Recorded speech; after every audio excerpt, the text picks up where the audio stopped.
उत्तर प्रदेश सरकार में उच्च शिक्षा मंत्री योगेंद्र उपाध्याय आज इटावा पहुंचे। पेड़ लगाओ पेड़ बचाओ अभियान के तहत उच्च शिक्षा मंत्री ने किया वृक्षारोपण। जिलाधिकारी अवनीश कुमार राय ने बुके देकर उनका किया स्वागत। सदर विधायक श्रद्धा भदौरिया, जिला अध्यक्ष संजीव राजपूत सहित अन्य नेता व अधिकारीगण रहे मौजूद।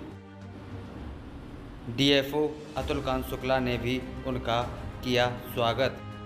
आगामी उपचुनाव को लेकर कहा, इंडिया गठबंधन की पोल खुल चुकी है। वो टकाटक पैसे देने के लिए पूरे जनता को बेवकूफ़ बनाया था। आज जनता को समझ आ गया है। उपचुनाव में 5 सीटें पहले से ही हमारी हैं और 5 सीटें और हम जीतेंगे। आरक्षण और संविधान का जो भ्रम फैलाया वो भ्रम जनता का दूर हो गया है, इसलिए उनकी काट की हंडी बार बार नहीं चढ़ेगी। अखिलेश के मानसून ऑफर पर कहा, ये उनकी खामख्याली मुंगेरी लाल के सपने थे और वो सपने देखते रहेंगे। माननीय प्रधानमंत्री जो हम सबके नेता हैं, उन्होंने एक पेड़ माँ के नाम एक संकल्प करने को दिया है हर हिंदुस्तानी को, हर भारतवासी को।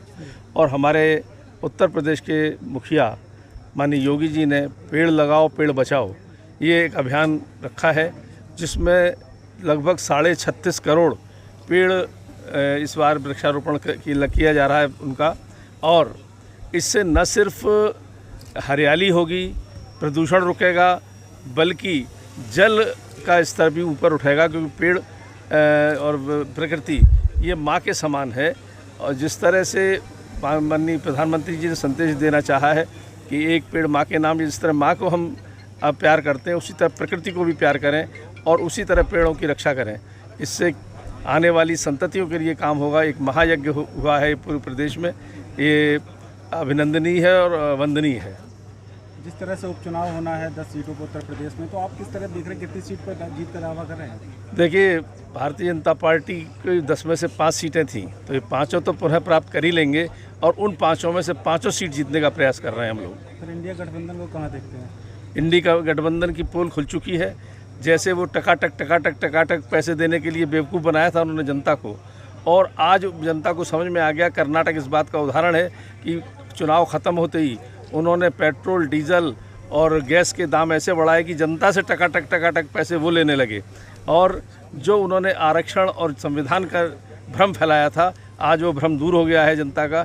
इसलिए अब उनकी काठ की अंडियाँ बार बार नहीं चढ़ेगी। अखिलेश यादव द्वारा मानसून ऑफर चलाया जा रहा है कि 100 लाख सरकार बनाओ। उन्होंने ये कहा, हम असहज महसूस कर रहे थे, पार्टी में के नेताओं, जनता की, आपके अधिकारी कोई नहीं सुन रहे, इसलिए उन्होंने इस्तीफा दे दिया। क्या कहेंगे? ये उनकी व्यक्तिगत कोई समस्या होगी, वरना ऐसा बात नहीं है। सरकार बिल्कुल कायदे से चल रही है, जैसे सरकार को चलना चाहिए, सरकार को जैसे चलाना चाहिए हमारा नेतृत्व चला भी रहा है। अखिलेश यादव मानसून ऑफर चला रहे हैं, 100 लाख सरकार बनाओ।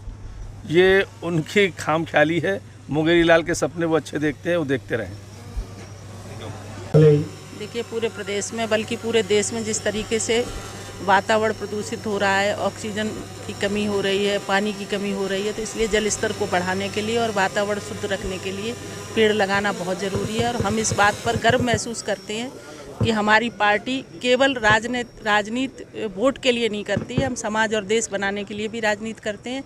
और जब हम देश बनाने के लिए राजनीति करते हैं तो देश की 140 करोड़ जनता की जो मूलभूत आवश्यकताएं हैं, जैसे कि जल है, ऑक्सीजन है, इनकी पूर्ति के लिए भी प्रयास करते हैं। और उसी के परिप्रेक्ष्य में हम आपके माध्यम से देश के प्रधानमंत्री और उत्तर प्रदेश के मुख्यमंत्री को धन्यवाद देना चाहते हैं। साथ में आज जो अतिथि के रूप में हमारे मंत्री जी पधारे हैं, जो इटावा में भी वृक्षारोपण हो रहा है, और पूरे प्रदेश में, पूरे देश में पेड़ लगाकर हम पर्यावरण को सुरक्षित और संरक्षित करना चाहते हैं।